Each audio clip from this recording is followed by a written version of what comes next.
که چېرته تاسو ټیک ټاک کاروئ یا ټیک ټاک اکاونټ لرئ او تاسو دا شکایت لرئ چې زموږ ویډیوګانې نه وایرل کیږي، چې په زموږ ټیک ټاک اکاونټ باندې فالوورز نه راځي، لایکونه نه اخلي.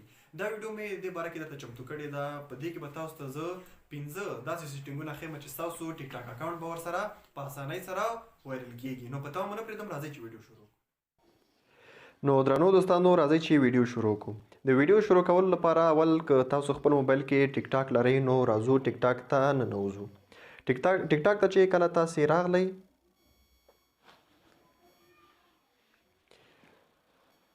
نو ټیک ټاک ته چې کله تاسې راغلی سیټینګ ته به تاسې راشئ.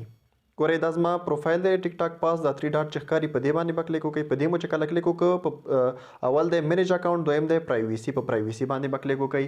په پرایویسي چې تاسو کله کلیک وکړو ګوره اول لیکلي پرایویټ اکاونټ، دا به تاسو دا به نه آن کوئ، دا به همداسې پرېږدئ. دویم دی سجیسټ یور اکاونټ ټو ادر، په دې باندې به تاسو کلیک وکړئ.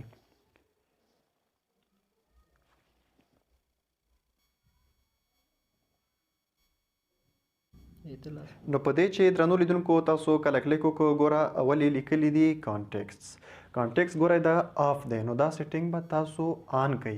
تاسو سره چې څومره کانټیکټس دي په موبایل کې، یعنې هغه څه نمبرونه چې تاسو سیف کړي دي نو هغې ته به هم ستاسو د اکاونټ هغې ته هم ټیک ټاک اکاونټ لري نو ستاسو اکاونټ به اټومیټک ورته مخکې کیږي چې یعنې دا فالو کوي. دویم یې ګوره لیکلي دي فیسبوک فرینډ، دا سیټینګ به هم تاسو آن کوئ. یعنې تاسو سره چې په فیسبوک کې څه ملګري دي، دوستان دي، فرینډس دي نو هغې ته به هم ستاسو ټیک ټاک اکاونټ مخکې کیږي او هغه به یې فالو کوي.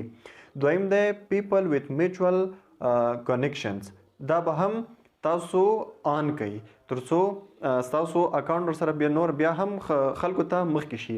ورپسې بل سیټینګ دی دا به هم تاسو آن کوئ. پیپل هو اوپن ا سینډ لینک ټو یو، دا به هم تاسو اوپن کوئ. ورپسې آخري سیټینګ چې دی پیپل انټرسټډ ان اکاونټ لایک یورس، دا به هم تاسې آن کوئ.